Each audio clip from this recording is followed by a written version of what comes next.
क्या आपकी सैलरी 7 लाख या उससे थोड़ी सी ज्यादा है और आप समझना चाहते हैं कि कैसे आप 0 टैक्स पे करें, तो ये वीडियो आपके लिए है।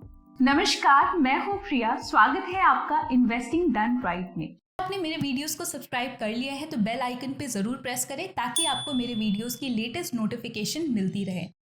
इस वीडियो में हम बात करने वाले हैं कि ओल्ड टैक्स रिजीम क्या होता है, न्यू टैक्स रिजीम जिसके बारे में हमने बहुत सुना है उसको समझने का कोशिश करेंगे। अगर आप ओल्ड टैक्स रिजीम फॉलो कर रहे हैं तो उस केस में आप कैसे मैक्सिमम टैक्सेस बचा सकते हैं और इनफैक्ट 0 टैक्सेस पे कर सकते हैं, और क्या बेहतर है, ओल्ड टैक्स रिजीम बेहतर है या न्यू टैक्स रिजीम बेहतर है। तो इन सारे सवालों का हम जवाब देने का कोशिश करेंगे इस वीडियो में। तो चलिए शुरू करते हैं। मान के चलते हैं कि यहाँ पर आप ओल्ड टैक्स रिजीम फॉलो कर रहे हैं और एक बार इसके टैक्स स्लैब को देख लेते हैं। यहाँ पर आप देखेंगे कि यहाँ पे केवल 4 ही टैक्स स्लैब है। पहला तो 2,50,000 तक का है जहाँ पे आपको कोई टैक्स नहीं पे करना पड़ता है। फिर नेक्स्ट में 2,50,000 से 5 लाख के बीच में आपको 5% का, 5 लाख से 10 लाख के बीच में 20% का, और अबव 10 लाख की अगर कैटेगरी में आते हैं तो वो हाईएस्ट टैक्स ब्रैकेट होता है 30% का। करंटली हम जो देख पा रहे हैं, आप लाई कर रहे हैं थर्ड टैक्स ब्रैकेट में जो कि है 20% का। चलिए अज्यूम करते हैं कि आप कोई भी डिडक्शन क्लेम नहीं कर रहे हैं, कोई भी एग्जेम्पशन क्लेम नहीं कर रहे हैं, तो उस केस में उस 7,50,000 के अमाउंट पे कितना टैक्स बनता है। तो यहाँ पर कितने का टैक्स बनेगा, सेकंड टैक्स ब्रैकेट में 5% का टैक्स रेट लग जाता है जो कि हो जाता है 12,500 रुपए। 5 लाख से 10 लाख के बीच में 20% का ब्रैकेट आ जाता है तो यहाँ पर हो जाता है 50,000 रुपीज।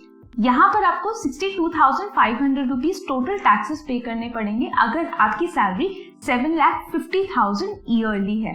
अब चलिए ये समझने का कोशिश करते हैं कि कैसे हम इसको 0 कर सकते हैं। सरकार हमें एग्जेम्पशंस देती है और डिडक्शंस देती है। एग्जेम्पशंस जो होते हैं वो आप क्लेम कर सकते हैं अगर आपने कोई भी स्पेंडिंग की है। हम फर्स्ट डिडक्शंस की तरफ चलते हैं। पहला है स्टैंडर्ड डिडक्शन।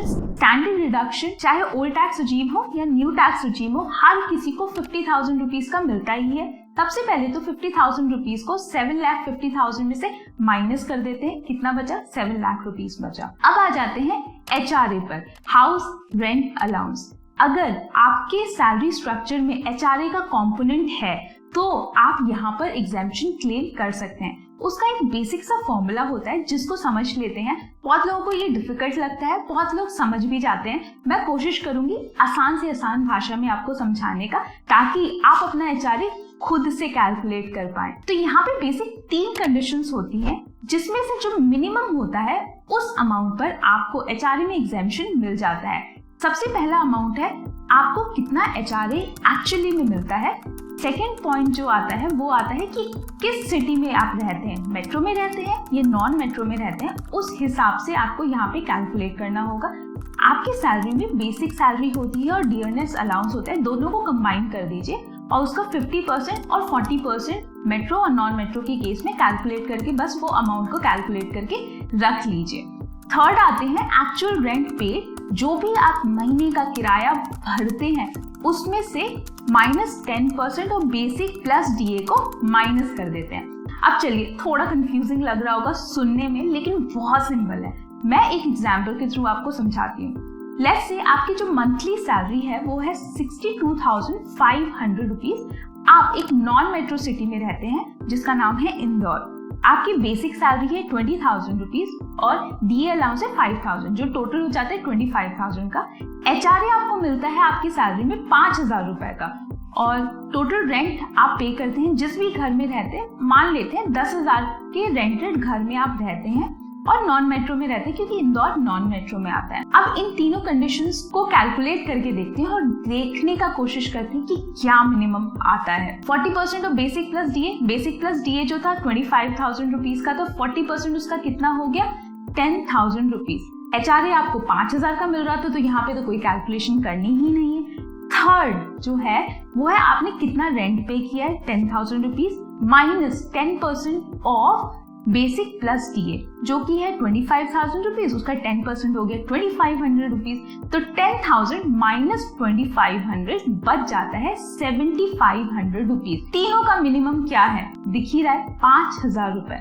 तो आप जो 10,000 रुपए रेंट पे करते हैं उसके 5,000 के अमाउंट पर आप एग्जेम्पशन क्लेम कर सकते हैं। तो पूरे साल में ये अमाउंट हो जाता है 60,000 रुपीज का।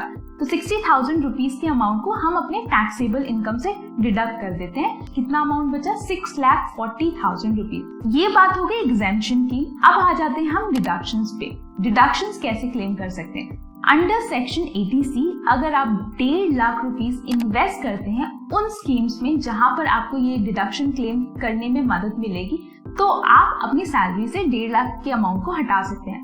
अब ये स्कीम्स कौन कौन सी हो सकती हैं? इक्विटी लिंक सेविंग स्कीम्स हैं, नेशनल पेंशन स्कीम है, यूलिप्स हैं जो कि बहुत फेमस है, पब्लिक प्रोविडेंट फंड जो रिस्क नहीं लेना चाहते हैं वो इन्वेस्ट करते हैं वहाँ पर। अगर आपकी गर्ल चाइल्ड है तो आप सुकन्या समृद्धि योजना में इन्वेस्ट कर सकते हैं, बहुत ही वंडरफुल स्कीम है। नेशनल सेविंग सर्टिफिकेट है, फिक्स डिपॉजिट अगर आप रिस्क नहीं लेना चाहते हैं और कन्वेंशनल तरीके से सेव करना चाहते हैं तो फिक्स डिपॉजिट एक अच्छा ऑप्शन हो सकता है। Employ provident fund, in case अगर आपकी कंपनी पीएफ डिडक्ट करती है आपकी सैलरी में से तो उस केस में वो अमाउंट एटीसी के अंडर में आ जाता है। अगर आपने होम लोन लिया है तो उसके प्रिंसिपल रिपेमेंट पे भी आपको 1.5 लाख तक का एग्जेम्पशन मिल जाता है अंडर एटीसी। तो अगर आप इनमें से किसी भी इन्वेस्टमेंट ऑप्शन में 1.5 लाख रुपए इन्वेस्ट करते हैं तो वो पूरा अमाउंट आपके टैक्सेबल अमाउंट से डिडक्ट हो जाएगा। तो अब देखते हैं कि कितना टैक्सेबल अमाउंट बचा। अगर आपने ये 1.5 लाख रुपए इन्वेस्ट कर दिए हैं तो बचे 4,90,000 रुपीज। अब 4,90,000 रुपीज पे टैक्स कैलकुलेट करने का देखते हैं और समझते हैं कितने का टैक्सेबल अमाउंट बनेगा। तो सेकंड टैक्स ब्रैकेट में यहाँ पर हम आ गए हैं। 2,40,000 का 5% हो जाता है 12,000 रुपीज। अब यहाँ पे एक इंटरेस्टिंग चीज ये है कि गवर्नमेंट बोलती है कि अगर आपकी सैलरी 5 लाख से कम है, मतलब टैक्सेबल सैलरी 5 लाख से कम है, तो वहां पर आप सेक्शन 87A के अंडर में टैक्स रिबेट क्लेम कर सकते हैं अप टू 12,500 रुपीज। यहाँ पर आपका टैक्स बन रहा है 12,000 रुपीज का, तो 12,000 रुपीज पूरा माफ हो जाएगा और आपको कोई टैक्स नहीं पे करना पड़ेगा। तो इस तरीके से, इस अप्रोच से, जहां पर आप स्टैंडर्ड डिडक्शन क्लेम कर रहे हैं, जहां पर आप एचआरए क्लेम कर रहे हैं और जहां पर आप ईटीसी पे इन्वेस्ट कर रहे हैं, इन 3 बेसिक एग्जेम्पशंस और डिडक्शन से आप जीरो टैक्स के लिए एलिजिबल हो जाएंगे। अब चलते हैं न्यू टैक्स रिजीम में और उसको समझने का कोशिश करते हैं कि यहाँ पर आपको कितना टैक्स पे करना पड़ेगा। सबसे पहले हम इसके टैक्स ब्रैकेट को देख लेते हैं। न्यू टैक्स रिजीम में आप देखेंगे कि यहाँ पे मल्टीपल ब्रैकेट्स है, 6 ब्रैकेट्स हैं, जबकि ओल्ड टैक्स रिजीम में हमारे 4 ब्रैकेट्स थे। न्यू टैक्स रिजीम में जो टैक्स ब्रैकेट है उसके परसेंटेजेस को कम कर दिया गया है और ये इसलिए कम किया गया है क्योंकि ओल्ड टैक्स रिजीम में आप एग्जेम्पशन और डिडक्शंस क्लेम करते थे। न्यू टैक्स रिजीम में कहा जाता है कि आपको वो क्लेम करने का जरूरत नहीं है, हम ऑलरेडी ही टैक्स स्लैब को कम कर दे रहे हैं। आप सेविंग टैक्स बचाने के लिए मत कीजिए, आप सेविंग इसलिए कीजिए क्योंकि आपको करनी है, आपको जरूरत है। तो कैलकुलेशन करके देखते हैं कि न्यू टैक्स रिजीम में कितने का टैक्स बनता है। तो टैक्सेबल अमाउंट कितना है? 7,50,000 का। 50,000 का स्टैंडर्ड डिडक्शन तो मिल जाता है, तो वो 50,000 हम डिडक्ट कर लेते हैं, बचा 7 लाख रुपीज। अब यहाँ पर आपको कोई एग्जेम्पशन और कोई डिडक्शंस नहीं मिलते हैं। अब हम टैक्स कैलकुलेट करते हैं और टेबल ड्रॉ करके देखते हैं कि कितने का टैक्सेशन हमें पे करना होगा। हम यहाँ पर 3 लाख से 6 लाख के बीच में आपको 5% का टैक्स पे करना पड़ता है, तो वो अमाउंट हो जाता है 15,000 रुपीज। 6 लाख से 9 लाख के बीच में, क्योंकि आपका टोटल अमाउंट 7 लाख रुपीज था, तो यहाँ पे केवल 1 लाख को कंसिडर करेंगे। 1 लाख का 10% कितना हो जाएगा? 10,000 रुपीज। टोटल टैक्स कितना बना? 25,000 रुपीज। अब न्यू टैक्स रिजीम में जो इंटरेस्टिंग पैरामीटर है वो ये है कि अप टू 7 लाख इनकम आप 87A के अंडर में टैक्स रिबेट ले सकते हैं अप टू 25,000 रुपीज। तो यहाँ पर आपका जो टैक्स बन रहा है वो बन रहा है 25,000 रुपीज। तो वो तो आपको पूरा माफ हो जाएगा क्योंकि आपको सेक्शन 87A के अंडर में पूरा का पूरा रिबेट मिल जाएगा। तो इस तरीके से न्यू टैक्स रिजीम में आपको कोई इन्वेस्टमेंट, कोई एग्जेम्पशन क्लेम नहीं करना है, उसके बिना भी आपको कोई टैक्स नहीं पे करना पड़ेगा।